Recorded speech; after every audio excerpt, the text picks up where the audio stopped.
When you want stories with real regional resonance, you turn to the voices who live them. It sounds obvious now, but it wasn't this obvious up until now. This is Krista and welcome back to another episode of Womenpreneur Asia, the podcast that celebrates Asian women entrepreneurs across Asia and tells the real stories behind their journeys. As always, this episode is sponsored by Redbox Studio. In this episode, I spoke with Audrey Phoon, co-founder and editor-in-chief of Eastside, a platform born from a simple, audacious idea. Asian travel content should be told by Asian storytellers for Asian readers. Now, Audrey explains how Eastside grew from recognizing a representation gap to building a vibrant community that honors diverse voices, while also pursuing a sustainable business model through partnerships and a dynamic residency program. We dive into the ethics of AI in writing, the discipline required to run a mission-driven organization, and the power of mentorship in cultivating the next generation of regional storytellers. If you care about authentic voices that reflect Asia's richness, this episode is for you. Hi, Audrey. Welcome to Womenpreneur Asia. Thanks, Krista. It's so lovely to be here and speaking to you. Audrey, where are you? And can you tell us a little bit about you first, not what you're doing, you and where you're located? So I am currently in the living room of my home in Singapore, where I am based. I have been a storyteller for most of my life. I've been a journalist, I've been a copywriter, I've been a radio person, and I've also worked in corporate communication. So I guess different storytelling throughout my life. And yeah, what else can you say about a person? That's just me, I guess. Storyteller, born and bred, living in Singapore. How would your friends describe you? You're asking very difficult questions. I think they would say I'm a very cheerful, happy, easygoing person, but also the ones that know me quite well, I think, know that's on the surface. Like on the inside, I'm quite introverted and quiet, and I'm prone to very long bouts of imposter syndrome and depression and all these things. Nothing unusual for someone in the arts or someone in writing, I think. So pretty typical. So basically, you've been a storyteller all your life. I think so. My mother says that when I was very young, so I have these recordings of myself when I was 3 or 5 years old, telling Winnie the Pooh stories into the cassette recorder and recording them about how Winnie the Pooh is walking into a blustery day and the bear is going to an art class. And I don't know where these things came from, but I was reading them into the cassette. And so I have these like recordings of stories from when I was a storyteller as a child still. And then from then on, I think I've always kept a diary as well. Actually, when I was a child, I stopped doing that when I was about in secondary school. So yeah, I think I've always wanted to tell stories, whether fictional or not. Now I think I get a lot more joy telling stories where you're like more of a vessel for that story. Like you interview a person and they have a really interesting story, and then you find an outlet for that story maybe, and then you share that person's story with the world. Like these days, that's what gives me great joy. And I think because both of us come from quite similar backgrounds in terms of communications and storytelling, have you ever come across people who tell you that, I don't think my story is that interesting? Have you ever come across people like that? I guess so. I think also, especially with Asians, I think honestly we're a lot more quiet. Sometimes we feel that we're not special. And I do get a lot of people saying my story is not interesting. That said, I think we are currently in a world where talking about yourself is quite a necessary tool for self-promotion. So increasingly, I'm seeing people going into storytelling about themselves with a lot more planning. There are a lot more like talking points. So I think there's also that side of things. I do feel that sometimes when I talk to someone and I get so curious about their life story, and then they'll brush it off and say, oh, it's not that interesting. I didn't think it was that interesting until you asked me questions about it. So I guess that is the pleasure of being who we are. Or your work is in writing and basically digging out the person's story. True. Yes, digging out, I think it's exactly our job. You really have to ask the right questions sometimes, right? To get the person to really open up and talk. Yeah. So now let's get into what you are doing, Audrey. So what you're doing is actually very fascinating because I think that the time is ripe for such a venture. Could you tell us a little bit of how that started and how you became part of this?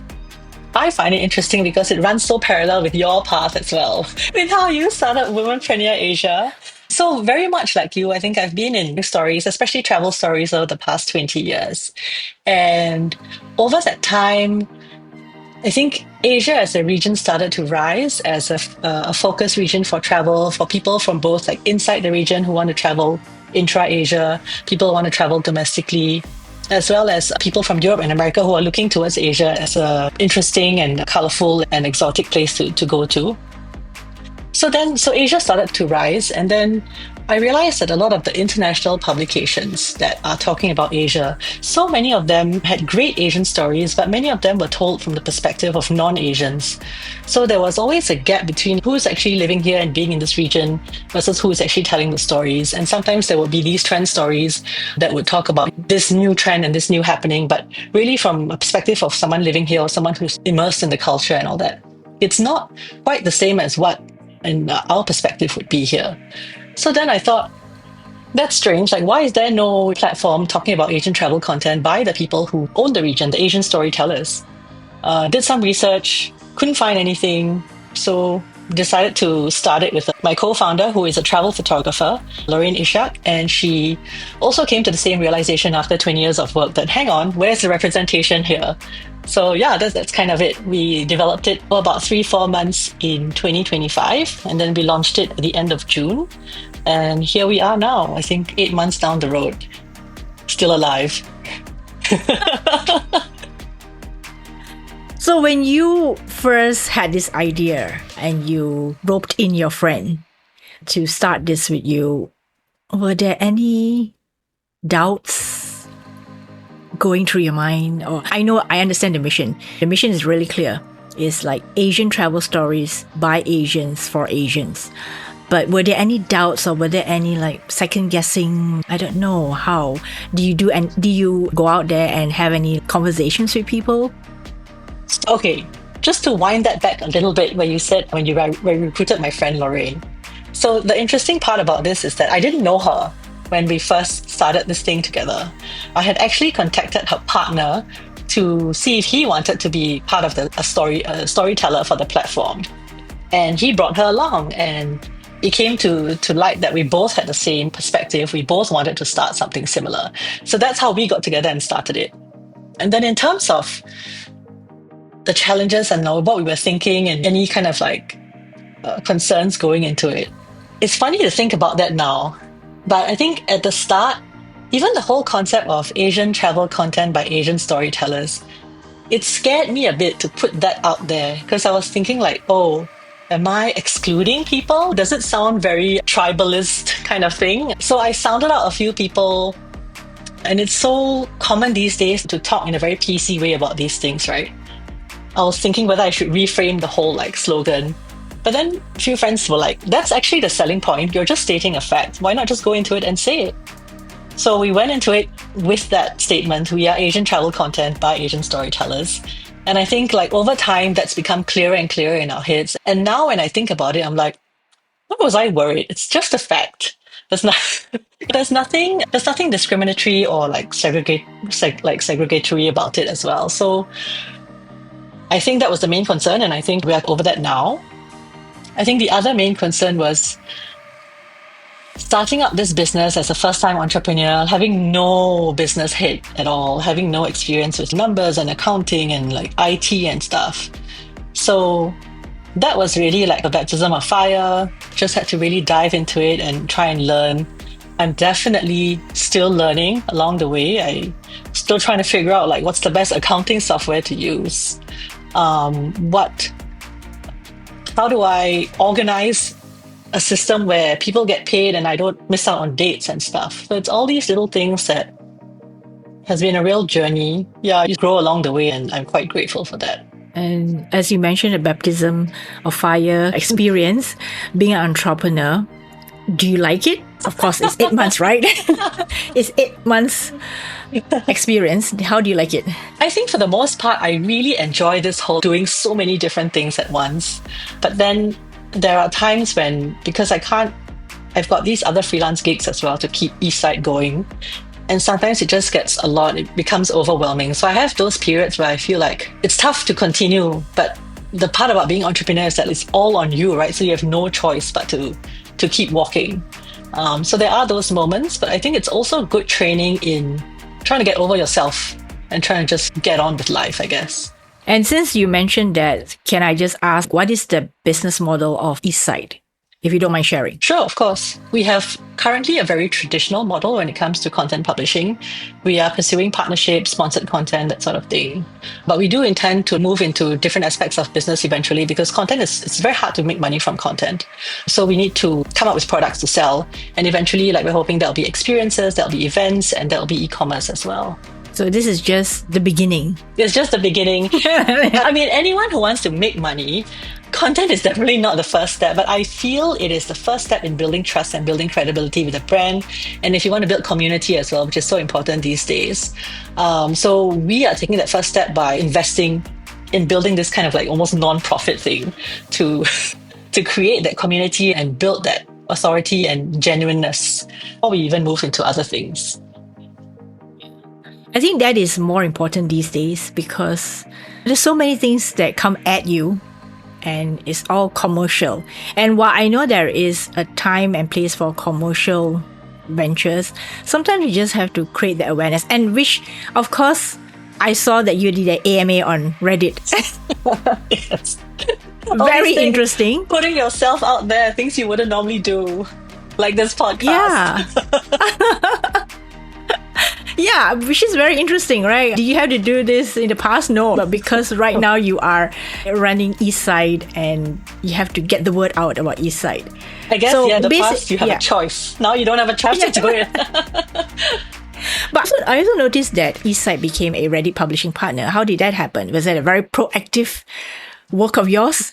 No, it was very fortuitous actually. One of our writers from Thailand, I think she was approached by the Reddit team because they're quite active in Thailand and they wanted a travel expert to do an AMA there. Then I think she heard from them that they're trying to build up their publishing network. So she just started writing with us at that point, and she really believed in our cause. She put us in touch with the Reddit team, and just so happened that they were trying to onboard publishing partners. So they were very happy to bring us on board, and the team has been so nice and so lovely and so helpful. Wow, that's a really major win. Congratulations.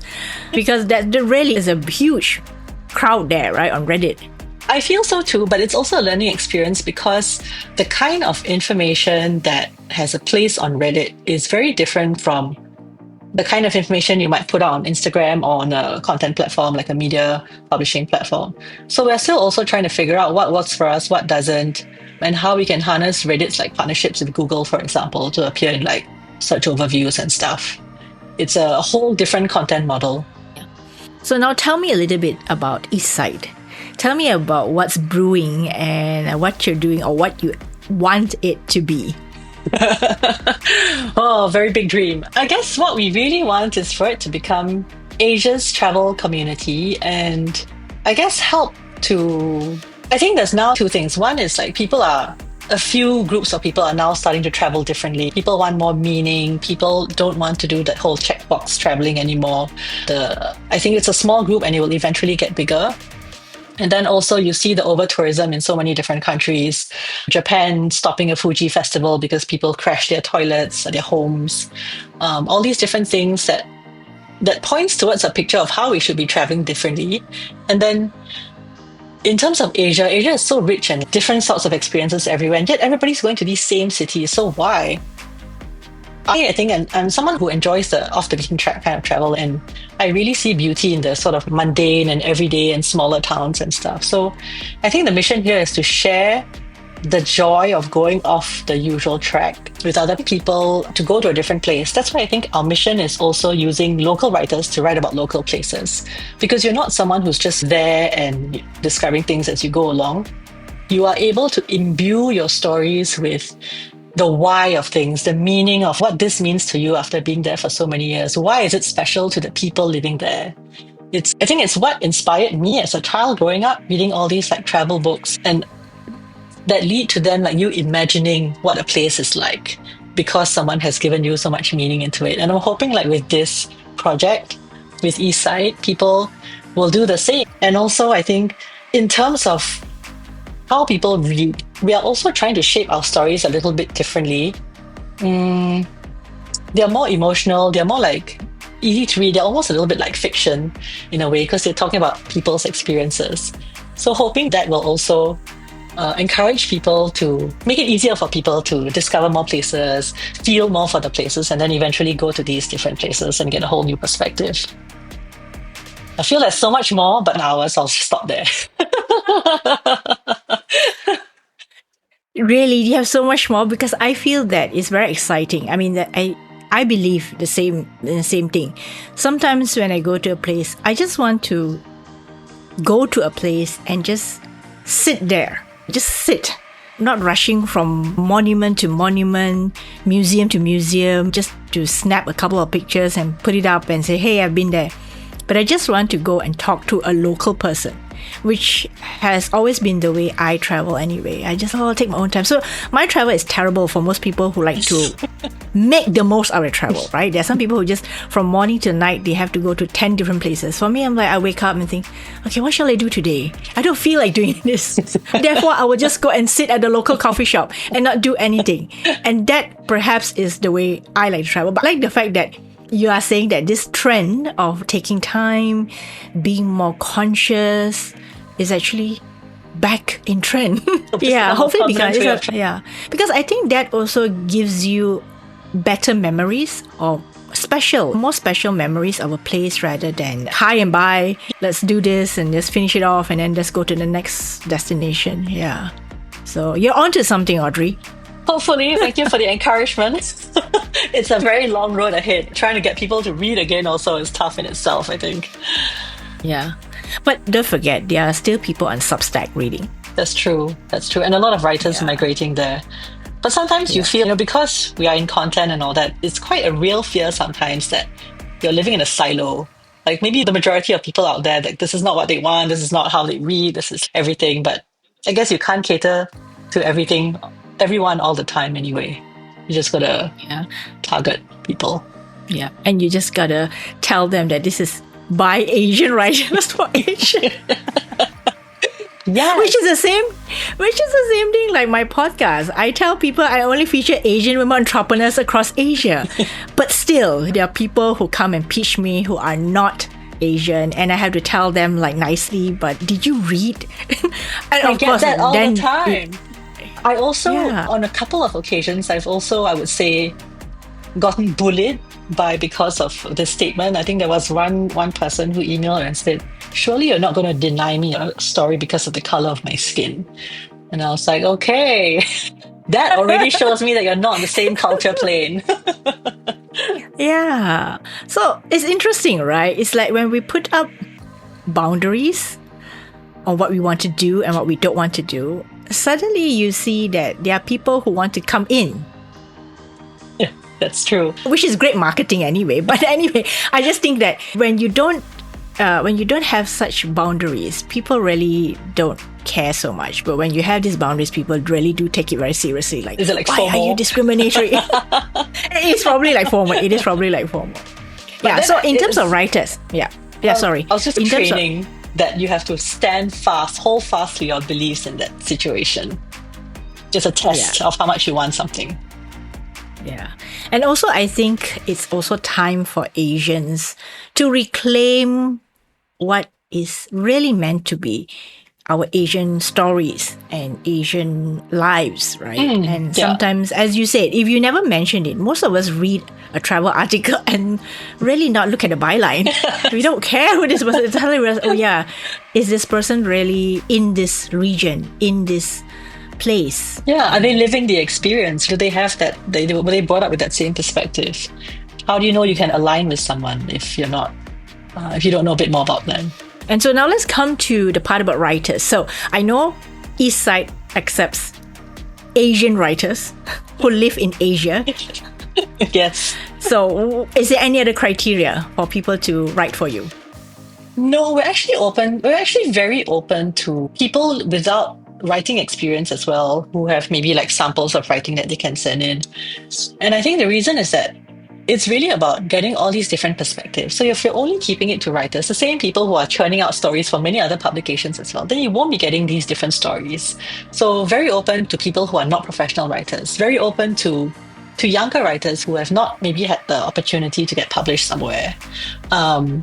Open to, sometimes we have also opened to Asian writers who are not presently in the region, because sometimes they have really good stories that focus on their memories of the region and stuff that also lend texture to our content. So yeah, basically anyone. The more diverse the perspective, the better. So they don't have to be like writers with this portfolio of writing. No, of course not. That would really narrow the whole pool. Okay, so honestly, it does create a lot more work when it comes to editing. But when you have the core story there, the core perspective, then, it's just a matter of shaping it so that the grammar is okay and all that. And then what you have is like something quite precious, I think. A voice that has never been published before, or that's never been aired before. And I think that is much more interesting than having people who do it on a regular basis are maybe a bit tired of it as well. So you mentioned editing, which I'm very interested in. How does that work out for you as the editor-in-chief? It's a lot of work. I do take joy in it though. I really like working with the writer and working with the words that are on the page to get out what feels like the soul of the place and the soul of the story. It's not really about perfect grammar. It's not about, I think English in different countries have different styles as well. So I enjoy using those nuances to get out the flavor of the place too. It's quite a therapeutic experience. I think the only thing that I get frustrated about is that I don't have a lot of time sometimes. Don't have enough time. I'm very slow. Because you're also working on other gigs as well, right? So it's not just this. Yeah. Yeah, so that's where the time crunch is. Yeah, I'm sure you understand as well. Yeah, busy people get busier all the time. Either that or we keep on saying yes to things that comes at us. I want to talk about your very unique feature of Eastside, which is the residency program. Is it the young writers, right? Yes. Young writer. Yeah. Like I mentioned just now, we're very open to all these diverse perspectives. So one of the things that we want to do to encourage younger writers that don't have much experience, and also writers that haven't had enough travel opportunities, this residency is designed for those people. So what we do is that we work with different partners to try and get, say, sponsors for people to stay and visit a certain place. And then the writers will go there, write about the place, and then we will mentor them to get the story out. And then eventually they'll have a published story for their portfolio that they can then use if they need to show it to someone else or something like that. It started out very small. So we've only run one edition so far and with one participant, but we are hoping to move it into more people, maybe a writer and a photographer, a writer and a videographer, or like a couple of writers in future. And we're looking at a couple of destinations. So the first one was very kindly sponsored by Champada Island. A writer from Batam went to Bintan, experienced the place for the first time, and then wrote about it with a cultural lens of her living in the same region, but not having the experience of learning so much about this neighboring region in the first place. So that was very interesting. And then I think up next, we'll be looking at Singapore and then maybe Japan as well for the residency, which is open to, when I say young, participants... I wanted to ask, like, what's young? Participants 35 and below. Okay. Yeah. Okay. And any criteria, you just have to apply, or what do they have to do in order to get in? So it depends. Like the first one, because it was about the Riau archipelago, we wanted people who were closer to the archipelago who could discover the place for themselves. So that one was open to people in Singapore, Malaysia, and Indonesia. For the upcoming one, say Singapore, I don't think there should be any barrier to that one. I think the only that someone should have is that, of course, they should be Asian storytellers based in Asia, but they should also have a passport, which is something that I didn't think of before. So yeah, you need to have a passport before you can apply because it will involve overseas travel. Sounds very exciting. I wish I was 35 again. Are you not? I am so not, okay? But I wanted to ask you this, and this is a very smart idea, having the residency program, because it ties in really well with what Eastside is trying to do, right? Thank you. And also growing more writers in the region. But what gave you the brilliant idea? So it initially started out with... Why are you laughing? The reality is that there's a lot of media trips out there given to journalists these days. And as travel journalists, sometimes we are very spoiled. So sometimes a trip will come into a very nearby destination and then you'll hear all around you like, oh, I don't want to go, I don't want to. Then in my mind, I'm like, wow, we can be so ungrateful sometimes. And I also feel like it's essential for everyone to travel to open up their perspective, but not everyone has the opportunity. So what if we could give an opportunity for people to travel and learn to write at the same time? And so the idea of the residency was born. Brilliant. I like it. I love it. Like I said, anyone who's 35 and younger, please check out the program so that you get to travel and write and learn how to write. Right? Yes. We'll provide mentorship with both writing and photography as well. So you're stepping into the shoes of a travel writer mentor? Just doing what I can. Don't call yourself a mentor until you've... But you have. You have written for so many amazing publications. So you have every right to call yourself a travel writer mentor. Yeah. Okay, then for instance, like just say, I don't qualify for your residency program. This is the times. Can there please be a senior writer's residency? So how could an individual or brand work with Eastside? If this doesn't I can't go do this with them, what can I do? Sounds very interesting, but they just want to have an opportunity to do something. They can just email us. hello@eastside.asia is the general email address. It goes to everybody. So we definitely read every email. And yeah, we would love to partner with different publications or different brands or anybody really to get the message out and make it a bigger mission. I think collaboration is the way we should all work going forward. It's such a fragmented world now. Do you only look at travel-related businesses? No. You're open? Definitely open to anything. Because if you're like, say, a bank that wants to go into youth empowerment, then this is something we could partner on as well. If you are a fashion label who wants to talk about your clothes being photographed in other countries, this is also something we could talk about. Travel is such a broad language that I think could be applied to any brand.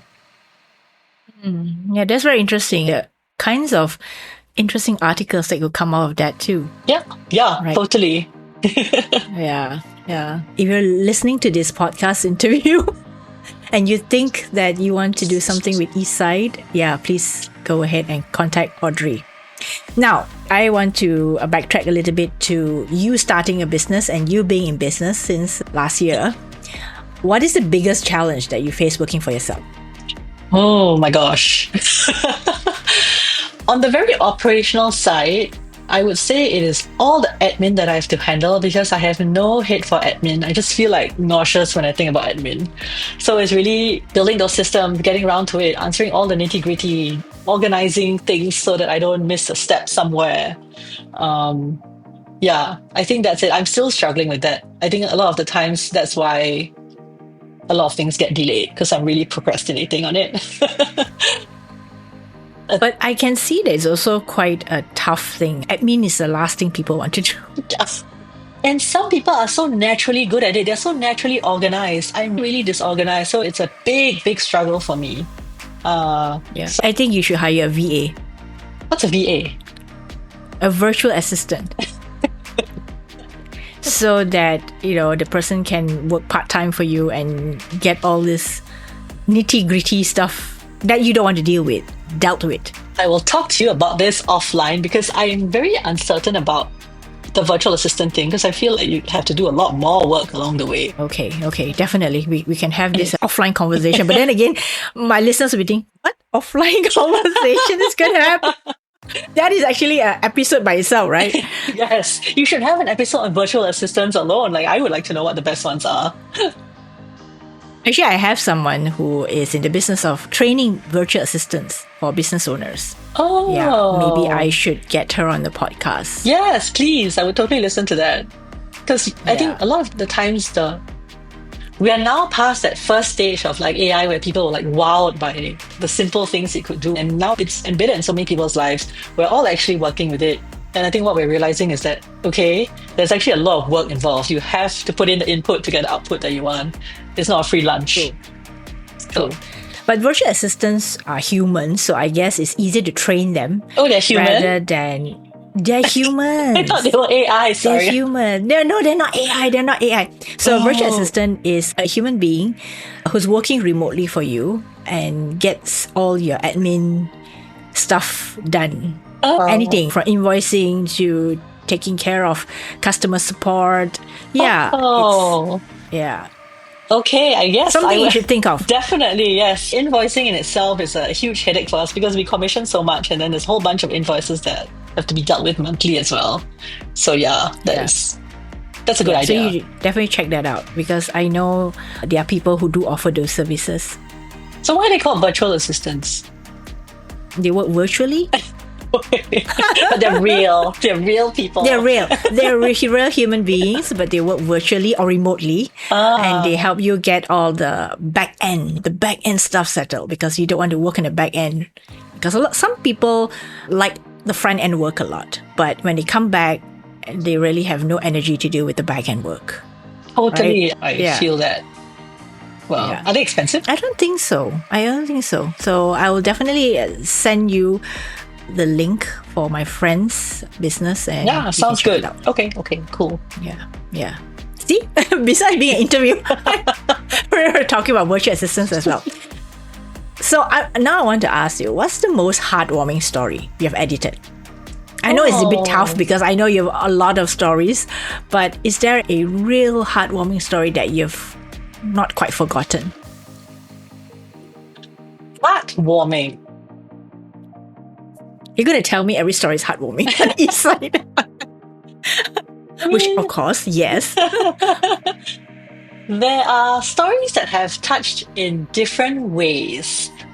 For example, there was a story submitted by a really talented writer in India. He's a documentary photojournalist as well, I think.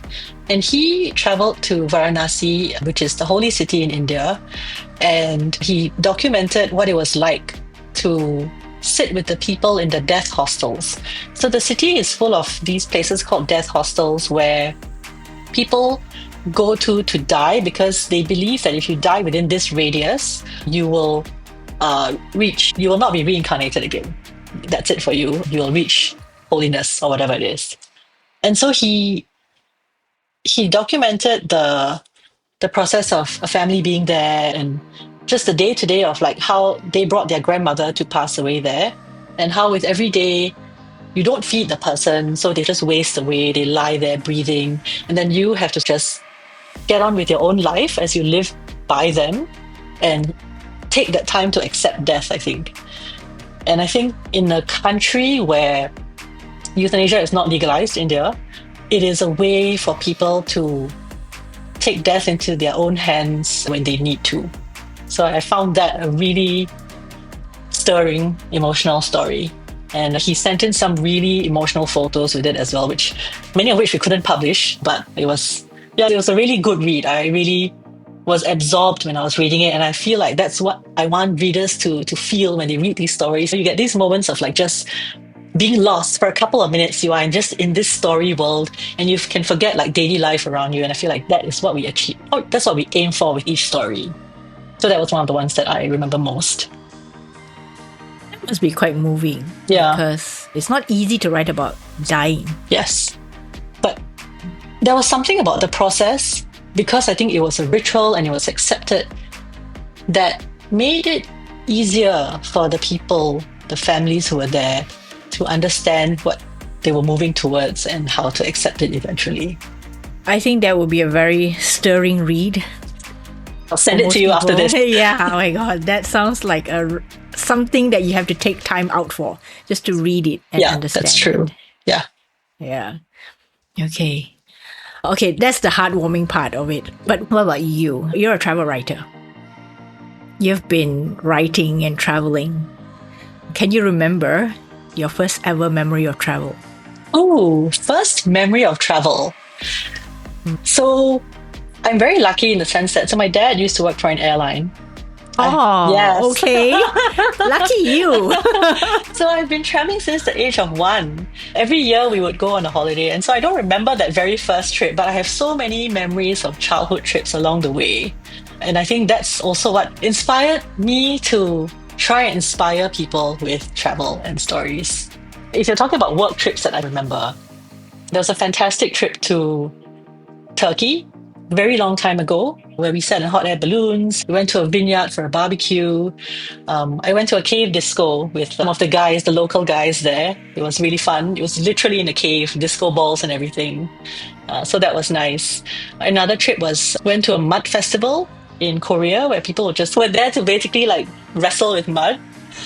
And then I remember another trip as well, where we got on a boat, a Singapore chef and we got on a boat and we sailed around an island in Venice while it was a cooking competition. So it was really tough. The waves were going up and down. He was trying to cook. I was trying to take photos and write a story. And in the end, I think we all got seasick, but it was really fun. That sounds like torture. Like you're trying to ride on a bobbing boat and trying to cook on a bobbing boat. But it's these weird and challenging experiences that are what stick in the memory, I think. Travel should so not you be talk about that frictionless. happy. Yes. You talk about the happy stuff. Well, there's some not so happy stuff about travel. There's always something to be unhappy about when you go on a trip, because you're always being taken out of your comfort zone. You're being hit by unexpected things. So I think like at that moment you can choose, do I become totally mired in this and unhappy, or do I just laugh it off and get on with the trip? Yeah. Especially when I travel with my parents, it is tough because you always want it to be such a good trip for them. And family time is so precious. But there's been times where things didn't go well, where the family quarrels. Most recently, we went to Taipei for Christmas, and my dad's not very mobile anymore, and Taipei, the area that we stayed in, was super busy and super crowded. So it became very apparent in that trip how much he had aged, because he simply couldn't keep up with the people walking on the street and who were all like pushing from behind.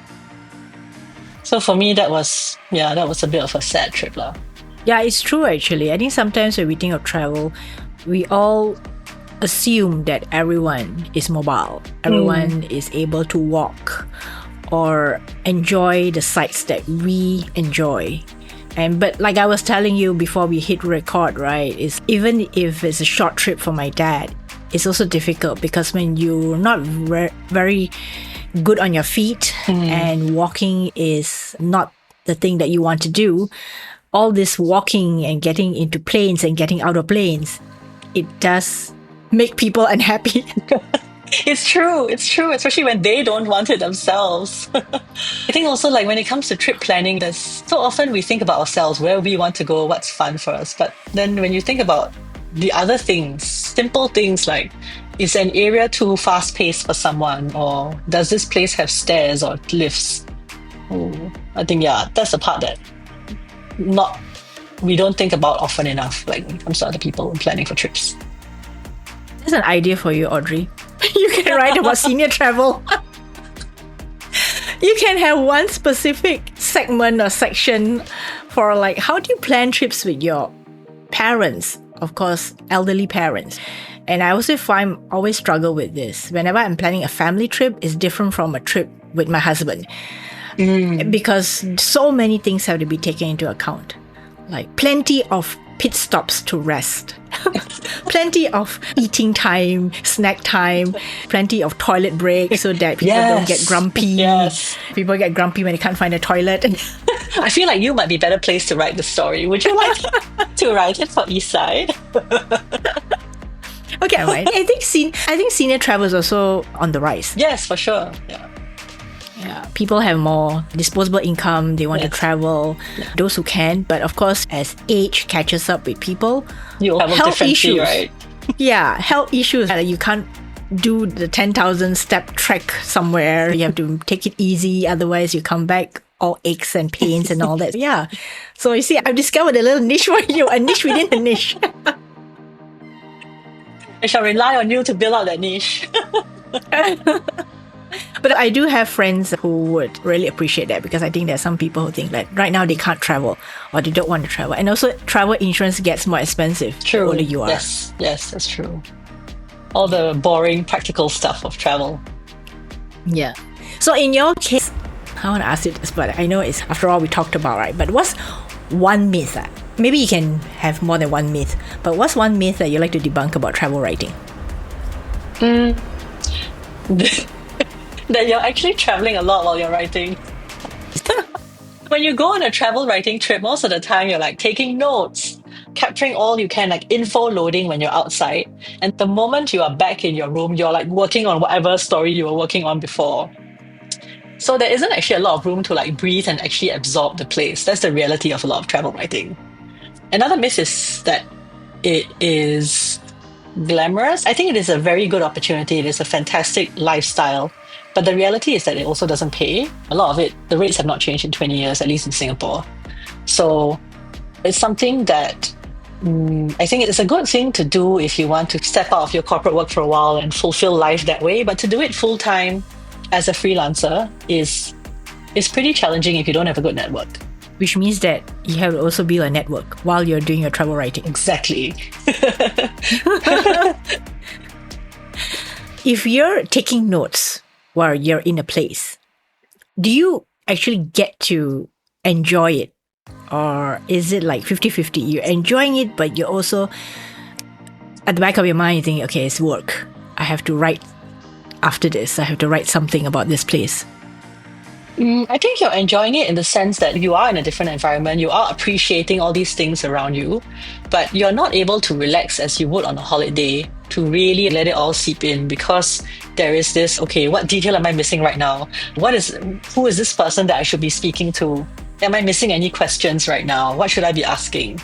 So it's all these things that are running in your mind, and that makes it a different experience than if you're traveling for leisure. But it doesn't take away the joy, I think. It's a different experience. I think, in fact, I really enjoy travel writing because it forces you to get out there and speak to people and learn more about the place rather than just going there and sitting in the beach in the sun or something like that. I have learned so much more talking to people from a place than, it just forces you to communicate a bit better. Okay, now I want to go a little bit back into your life. And how did you start becoming a travel writer?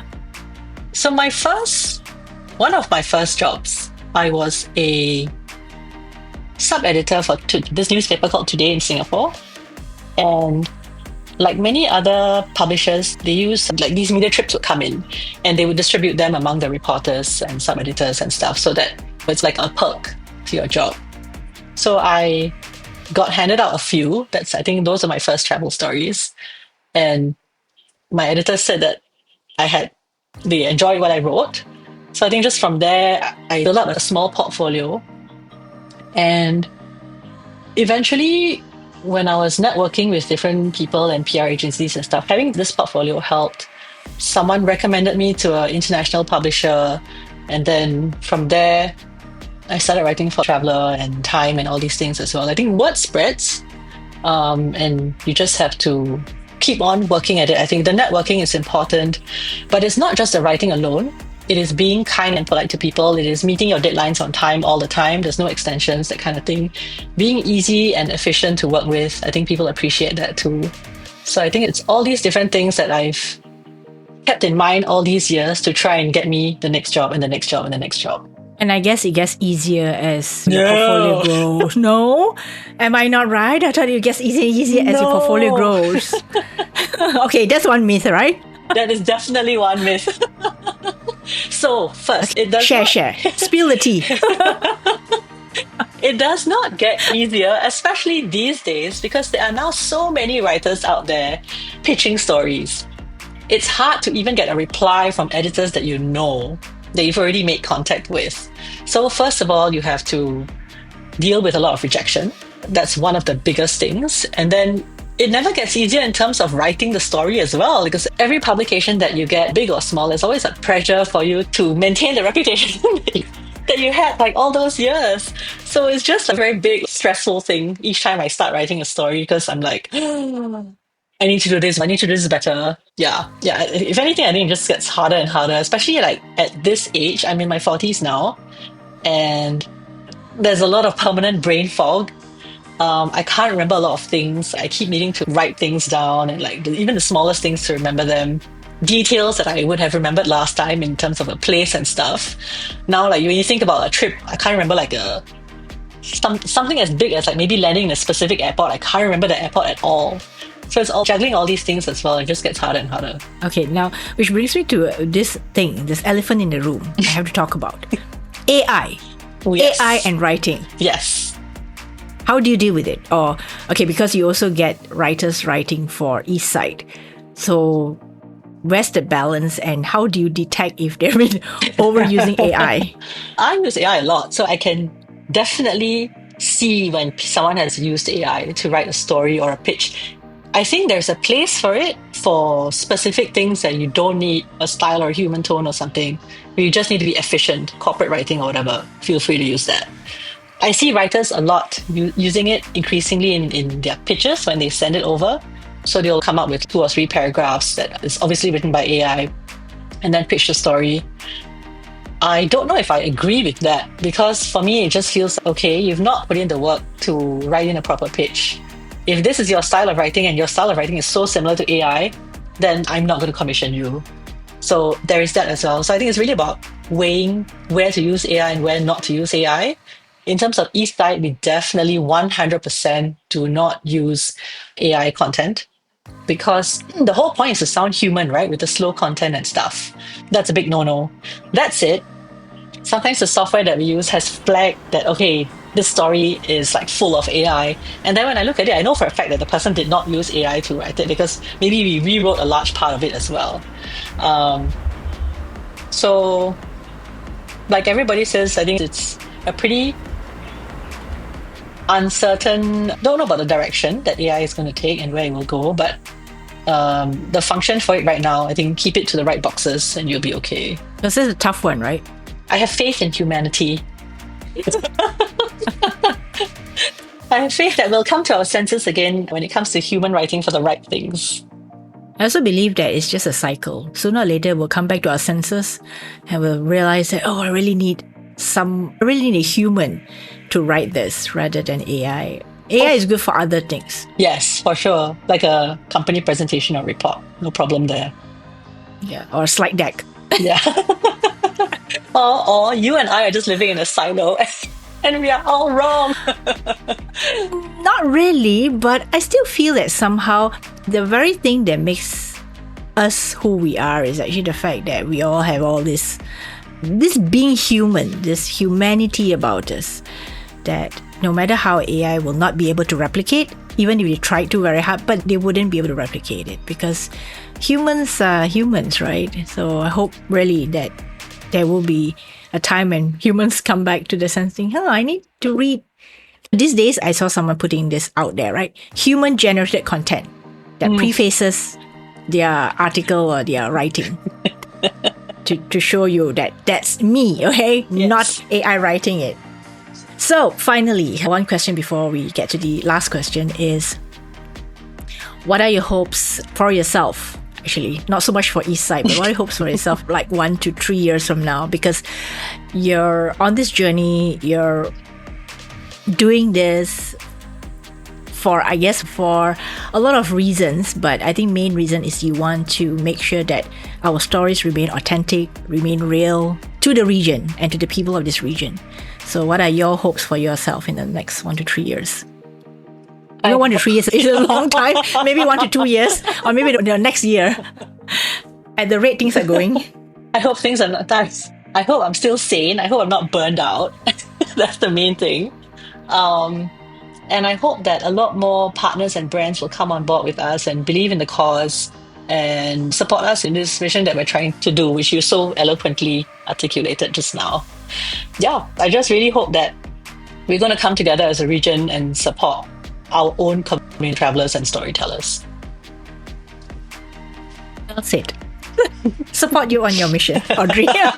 Thank you. You already have in this podcast. So I think these days, feel it as a vibrancy in this region. Yes. This Asian region of ours. Yes, and pride as well in the region. Yeah. And I think a lot of good things are going to come from that feeling of being proud, of finally saying, hey, I'm Asian, and this is who we are. And we are so diverse, but I think we're the best region that kind of like is able to keep it together. Yeah. Without fighting each other, without killing each other, Yes, right? exactly. Yeah. Okay, so final question. So where can people find you if they want to partner with you, write for you, apply for your residency program, and all those good things? So our website is Eastside.asia, same as our Instagram account as well, Eastside.asia. Can just feel free to drop us an email, a message, a DM on Instagram. Yeah, or just connect through the email hello@eastside.asia, and Instagram DMs would be the best way. And be patient for a reply because sometimes we can be a bit slow.